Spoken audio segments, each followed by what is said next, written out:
Greetings. Today we continue our overall study of the 119th Psalm.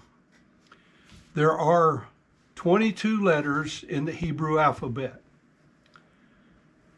The 119th Psalm is considered a masterpiece because David took each letter of the alphabet one at a time, and he wrote 8 verses using the 10 synonyms we've mentioned concerning God's Word, and everyone began with the first Hebrew letter of that particular section. We begin today with the first letter, which is Aleph.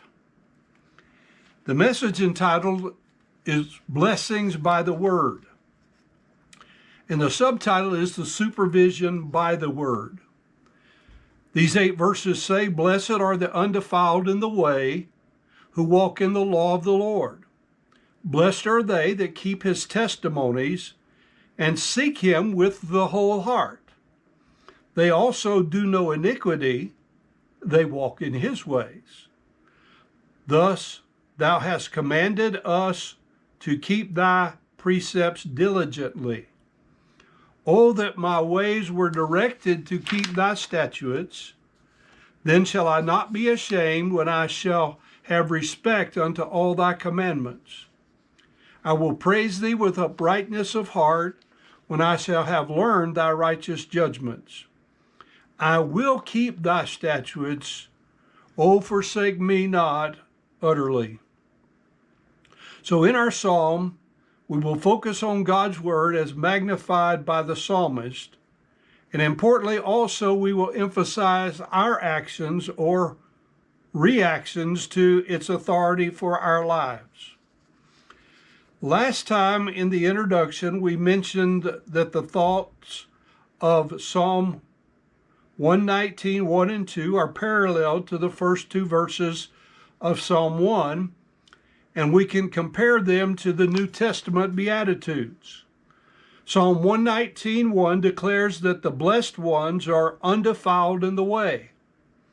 Do not fail to note the correlation. They are undefiled because they walk in the law of the Lord.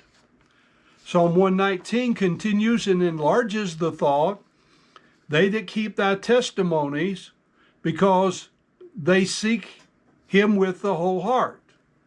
Everything good or bad begins in the heart.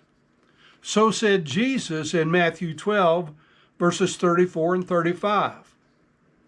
O generation of vipers, how can ye, being evil, speak good things? For out of the abundance of the heart the mouth speaketh. A good man out of the good treasure of the heart bringeth forth good things, and an evil man out of the evil treasure, and the idea is of the heart, bringeth forth evil things. The substance of Psalm 19, 1 and 2 has been a constant theme in the book of Psalms leading up to this particular one.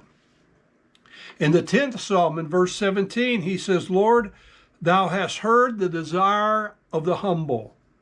Thou wilt prepare their heart. Thou wilt cause thine eye to hear." In the 15th Psalm, verses 1 and 2, he says, "Lord, who shall abide in thy tabernacle? Who shall dwell in thy holy hill?" And he answers, "He that walketh uprightly, and worketh righteousness, and speaketh the truth in his heart." Psalm 19, the concluding verse, verse 14, "Let the words of my mouth and the meditation of my heart be acceptable in thy sight, O Lord, my strength and my Redeemer." The 24th Psalm, beginning at verse 3, says, "Who shall ascend into the hill of the Lord? Or who shall stand in his holy place?" The answer comes, "He that hath clean hands and a purified heart, who hath not lifted up his soul to vanity, nor sworn deceitfully. He shall receive the blessing from the Lord, and righteousness from the God of his salvation."